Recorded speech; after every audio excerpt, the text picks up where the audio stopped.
So, moving into another mood just for a minute.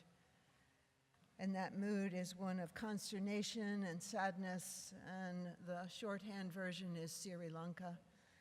Another terrible, violent, absurd, meaningless attack. And on Easter Sunday, and we will pause to remember it, but not focus on it. As we pause every time something like this happens. Just a moment of silence, please.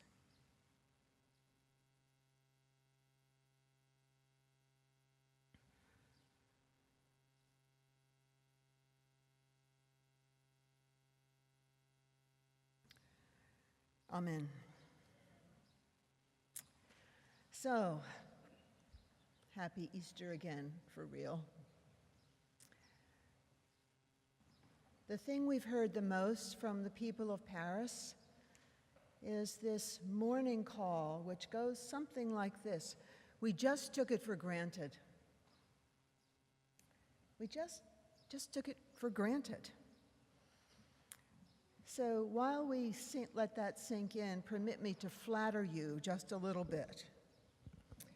Because those of us on the open-sided side of religion are more like Parisians than not. Or maybe we just wish we were. We are half secular and half romantic, very concerned about this so-called thing called life, and less than convinced about anything that may or may not come after. Immortality is not our thing. We are very involved with today's coffee, today's wine, whether it's any good, and what fashions we might don to have our coffee in or our wine in. If someone were to say, "Oh, you're so artistic," we would agree. So artistic, so free, so spirited, so interested in the here and now. We run our tanks on almost full all the time due to excellent therapy, a little yoga, and a lot of sophistication. We don't blame others for our day's allotment of gladness so much as we blame ourselves if our glasses get even a little bit empty. Won't you have some more? We're embarrassed about whining. How dare we whine when we are so lucky to have so many great museums outside our doors, so many fine restaurants, so many interesting people right around. And conversely, one of our favorite sins, which of course we don't believe in sin, no, that's not real, but one of our favorite sins nonetheless, is a lack of gratitude. Thus, when we take something for granted, we've done something that even we think is wrong. And we're not the kind of people to do things that are wrong, so it's unsettling. Now, what does granted mean? It means a given, like a land grant. A land grant that may take the form of a beret, but it's still right there, less on our head than in our head. It's a given or a grant of a promised future. Our future's going to be okay. Things are supposed to go well for us, and if or when they don't, we are puzzled because it couldn't possibly be our fault, so where did it come from? For other kinds of people, lacking appreciation is not so tough, or taking something for granted is less a sin because they don't walk to work staring at century-old beauty every day. Instead, more people in the world walk 10 miles a day to get water. So not appreciating is a little different in the context of plenty, running on plenty, than it is in the context of thirst or hunger. So the classic way to do this Easter sermon would be to use the genuine feeling that we have about taking for granted and correct that feeling. I often take our lift here for granted. I should not. I often take my dental hygienist, Elena, for granted. I should not. I often take my partner for granted, and I should not. You see where this classical sermon goes, right? Name a problem, should people, tell them to stop it, and then sit down. Here we like to call this pattern the classic binary. Things are either bad, taken for granted, or good, not taken for granted. You're bad if you take for granted, and you're good if you don't take for granted, and you're just, you just shouldn't do that. Thank you. Amen. This classic pattern, however, I'm going to go on, finds a folk wisdom in the saying about whether the glass is half empty or the glass is half full. The truth, by the way, is the glass is always half.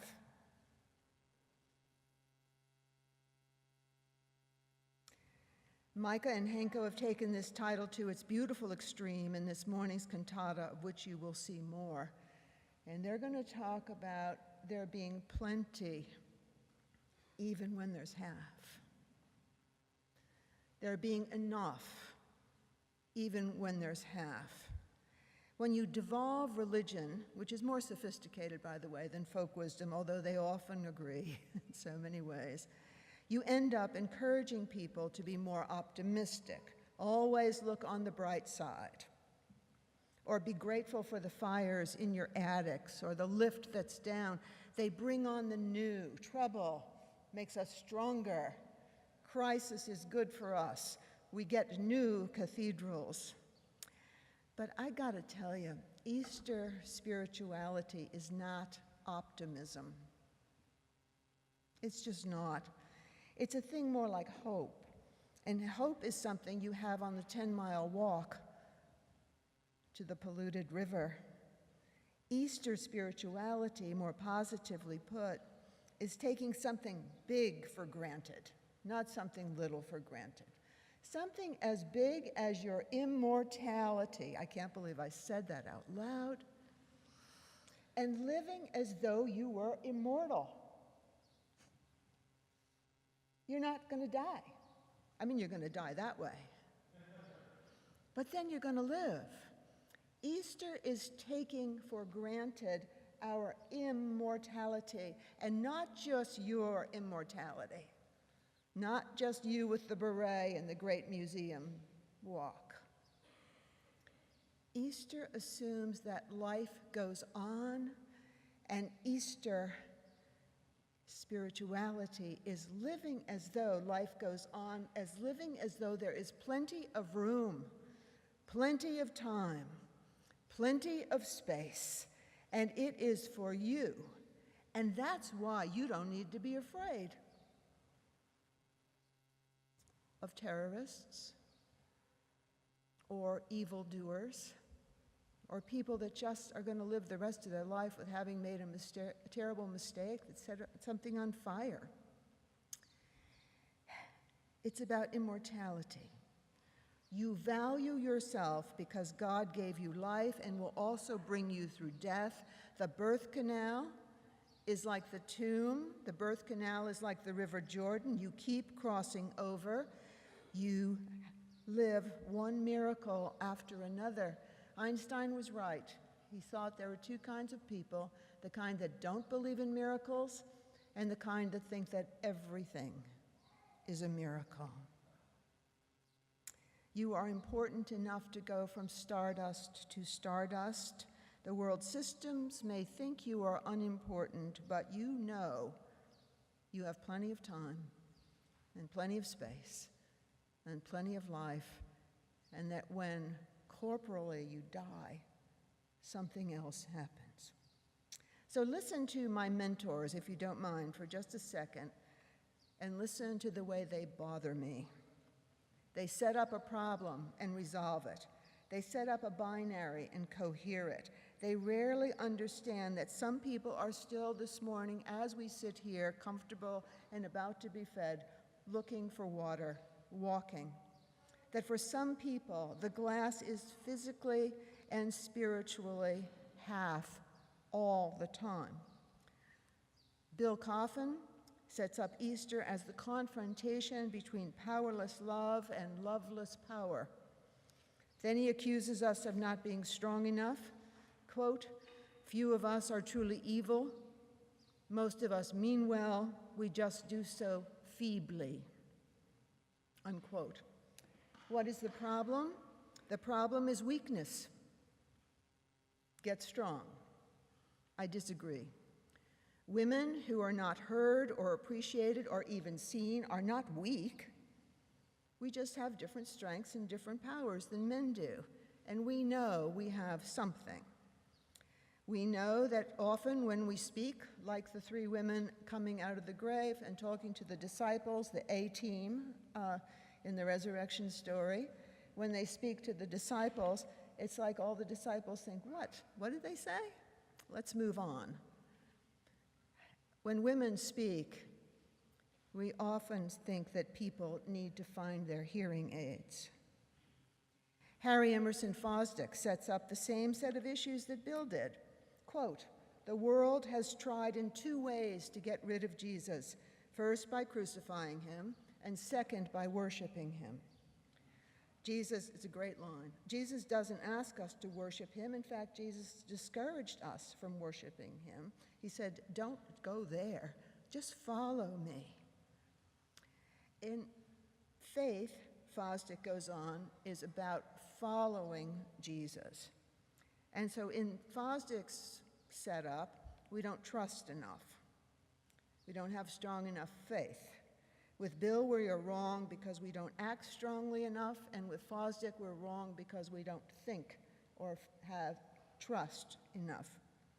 You see, it's very hard to trust the systems who incarcerate you for long periods of time because you were caught with a joint, while knowing that the kid in the classroom with you who was white bought his way out of it. It's very hard to trust systems. So what are Coffin and Fosdick telling us to do? Get stronger? When all we see is the hearing aid and the dominating system? Marcus Borg and John Dominic Crossan have a similar motion in their Easter message. It's a motion of blame. According to Mark, Crossan says, Jesus did not die for the sins of the world. The language of substitutionary sacrifice for sin is absent from his story. But in an important sense, Crossan goes on, Jesus was killed because of the sin of the world. It was the injustice of domination systems that killed him, injustice so routine that it's part of the normalcy of civilization. Now, I think Borg and Crossan are getting closer to the Easter meaning, but their antidote is a kind of revolution, the kind that even the French know didn't really work. Macron, like Trump, is the product of failed revolutions. Someday we're going to figure out that we need a different kind of revolution. So what is my little bit of difference to offer? Of course, I agree and honor somewhat all these sages and mentors. And then I think that their solutions, their patterns of thinking are just too shouldy for me. I never expect to have the kind of power that they are optimistic for.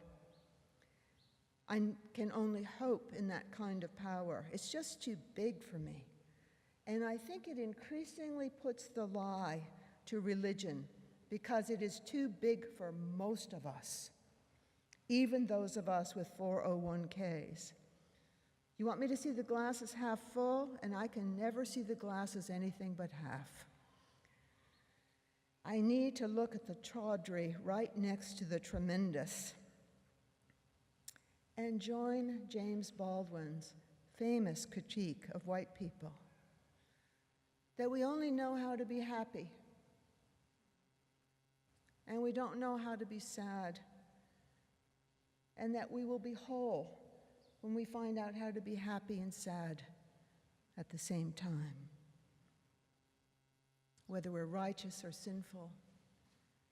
And I mean that when I say the glass is half. Religion has failed so many of us so often that we now even have architectural symbols that deny our immortality and our broken mortality. You know I'm obsessed with Hudson Yards. I can't help myself. They have a really great subway there, and they have bathrooms in the subway. They're very clean. You don't have that everywhere. But that monument at the middle of it, the stairway to nowhere, is that an assault on Easter or what? Is that an assault on anybody who's foolish enough to trust that God created her and God will redeem her and God will raise her in some way? Isn't it an assault on heaven? Now don't worry, I'm not going to go all spiritual on you. My hope and its quotidian partner, optimism, comes from believing those women who said the stone was rolled away. It comes from the gardeners who turn the cross into a hoe and do something. I love cathedrals because they point to something. I think that's why we love cathedrals. I think the Easter miracle helps us take nothing for granted that is small and helps us take everything for granted save our God-given value and our mortality. That's what we get granted. That's the future that's promised to us and to each other. We realize that we have plenty of room, that the yellow vests are right when they talk about whether we ought to spend money rebuilding the cathedral. They're right, because they are also beautiful and eternal and magnificent. So how about spending some money on them as well as the cathedral? The 7 to Hudson Yards, as well as the Q to wherever it goes. When the day comes that the big ones see the little ones as important, they won't just throw their tax-free money at that, at big monuments or arts companies. The bigs will see that they love the nobility of the yellow vest. They want to help them. You're not going to make the bigs help the littles. That's the French Revolution way. You cut off the head of the king, you burn the churches, and you go on to create more trouble. The powerful might yet learn to lean into the power of our humanity, our immortality. They're both. They might learn, but as for me and my tribe, I'm going to trust the women, the ones nobody listens to. But let us have a man say the last word, C.S. Lewis and the lion, just for fairness. It's at the end of the book, The Lion, the Witch, and the Wardrobe. And now, says Aslan, those who can't keep up, that is, children, dwarfs, and small animals, must ride on the backs of those who can. That is, lions, centaurs, unicorns, horses, giants, and eagles.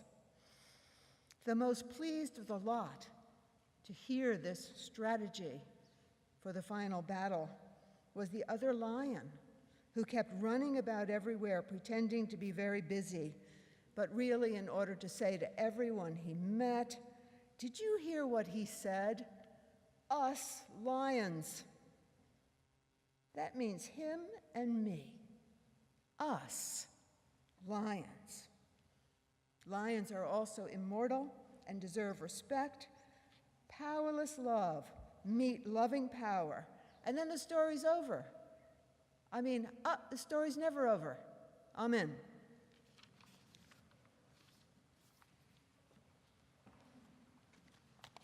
The old rugged cross. Please stand as you're able.